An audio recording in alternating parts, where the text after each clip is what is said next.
ഞാൻ doctor sister ലിൻസ് Maria, Muvattupuzha Nirmala medical സെന്ററിലെ സൈക്യാട്രിസ്റ്റാണ്. September 21 world Alzheimer's day ആയി ആചരിക്കുകയാണ്.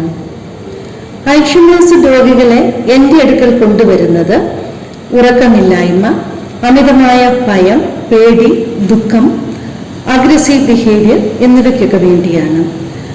അവരുടെ എല്ലാ ബുദ്ധിമുട്ടുകളും ചികിത്സിക്കുന്നതിനോടൊപ്പം തന്നെ, മരുന്നുകൾ കൊടുത്തുകൊണ്ട് ചികിത്സിക്കുന്നതിനോടൊപ്പം തന്നെ മക്കളോട് ഞാൻ പറയാറുണ്ട്, അവർക്ക് നല്ല സ്നേഹവും പരിചരണവും സാന്നിധ്യവും കൊടുക്കണമെന്ന്. മക്കൾ നല്ല സ്നേഹവും സാന്നിധ്യവും പരിചരണവും അവർക്ക് കൊടുക്കാനായിട്ട് തുടങ്ങുമ്പോൾ തന്നെ അവരിൽ നല്ല വ്യത്യാസങ്ങൾ കാണുവാനായിട്ട് നമുക്ക് സാധിക്കാറുണ്ട്. ഇത് എങ്ങനെയാണ് സംഭവിക്കുന്നത്? രോഗികൾക്ക് നല്ല സോഷ്യൽ സപ്പോർട്ട്, അതുപോലെ തന്നെ സ്നേഹം, പരിചരണം, സാന്നിധ്യമൊക്കെ കൊടുക്കുമ്പോൾ അവരുടെ ബ്രെയിൻ ആക്ടിവേറ്റ് ചെയ്യാനായിട്ട് തുടങ്ങും. അതായത് ന്യൂറോ ട്രാൻസ്മിറ്റേഴ്സായ ഓക്സിറ്റോസിനും ഡോപ്പമിനും സെറോട്ടോണിനും കൂടുതലായിട്ട് റിലീസ് ചെയ്യാനായിട്ട് തുടങ്ങും.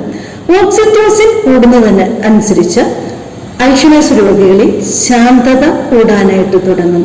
സ്നേഹത്തിന്റെ ഊഷ്മളത അവർക്ക് കൂടുതലായിട്ട് എക്സ്പീരിയൻസ് ചെയ്യാനായിട്ട് സാധിക്കും. അങ്ങനെ വരുന്നതിന്റെ ഫലമായിട്ട് അവരിലെ ടെൻഷൻ, അഗ്രഷൻ എല്ലാം കുറഞ്ഞു കിട്ടും. ഡോപമിൻ കൂടുന്നതിന്റെ അളവനുസരിച്ച് അവരിൽ സന്തോഷം വർദ്ധിക്കാനായിട്ട് തുടങ്ങും. അവരുടെ മോട്ടിവേഷൻ ഇംപ്രൂവ് ചെയ്യും. അതിന്റെ ഫലമായിട്ട് അവർക്ക് സ്വന്തം കാര്യങ്ങളൊക്കെ കൂടുതൽ നല്ല രീതിയിൽ ചെയ്യാനായിട്ടും സാധിക്കാറുണ്ട്. അവരുടെ അഗ്രഷനും ടെൻഷനും ഭയവും എല്ലാം കുറയാനായിട്ട് തുടങ്ങും. സെറോട്ടോണിന്റെ അളവ് കൂടുമ്പോൾ മൂഡ് കൂടുതലായിട്ട് റെഗുലേറ്റ് ചെയ്യും. അതിന്റെ ഫലമായിട്ട് അവർക്ക് സന്തോഷം അനുഭവിക്കാനായിട്ട് സാധിക്കും. അതുപോലെ സ്ലീപ്പ് റെഗുലേറ്റ് ചെയ്യാനായിട്ടും തുടങ്ങും. അപ്പോൾ ഉറക്കമില്ലായ്മ പരിഹരിക്കാനായിട്ടൊക്കെ സാധിക്കും. അവരുടെ ഡിപ്രഷൻ, ആൻസൈറ്റി എല്ലാം റെഡ്യൂസ് ചെയ്യുകയും ചെയ്യും. അതുപോലെ തന്നെ അവരുടെ പ്രീ ഫ്രണ്ടൽ കോർട്ടെക്സ് ആക്ടിവേറ്റ് ചെയ്യാനായിട്ട് തുടങ്ങും.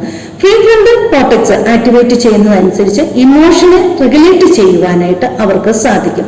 അപ്പോൾ അവരുടെ അഗ്രഷൻ, ഭയം, ആൻസൈറ്റി, ഡിപ്രഷൻ എല്ലാം കുറയാനായിട്ടും അവർക്ക് അവരുടെ വൈകാരിക പക്വത നിലനിർത്താനായിട്ട് സാധിക്കും. അവരുടെ ടെൻഷനുകൾ എല്ലാം കുറയാനായിട്ട് തുടങ്ങും. ഇതിൽ നിന്ന് നമ്മൾ മനസ്സിലാക്കേണ്ട ഒരു കാര്യമുണ്ട്. നമ്മളുടെ പ്രായം കൂടുന്നതിനനുസരിച്ച് നമ്മുടെ സോഷ്യൽ റിലേഷൻഷിപ്പ് വർദ്ധിപ്പിക്കാനായിട്ട് നമ്മളായിട്ട് തന്നെ പരിശ്രമിക്കേണ്ടതുണ്ട്. വീട്ടുകാരോടും സ്വന്തക്കാരോടും അയൽവക്കക്കാരോടും ഒക്കെ നല്ല റിലേഷൻഷിപ്പ് നിലനിർത്താനായിട്ട് നമ്മളായിട്ട് തന്നെ പരിശ്രമിക്കണം. അതുപോലെ തന്നെ സോഷ്യൽ ആക്ടിവിറ്റിയിൽ നമ്മൾ കൂടുതലായിട്ട് ഇൻവോൾവ് ആവുകയും ചെയ്യണം. അതുപോലെ തന്നെ നമ്മൾ ചിന്തിക്കേണ്ട മറ്റൊരു കാര്യം ആണ്, നമ്മുടെ കുടുംബങ്ങളിലും വീടുകളിലും സ്വന്തക്കാരുടെ ഇടയിലും ഒക്കെ പ്രായമായവരെ നമ്മൾ റെസ്പെക്ട് ചെയ്യാനായിട്ട് പരിശ്രമിക്കണം.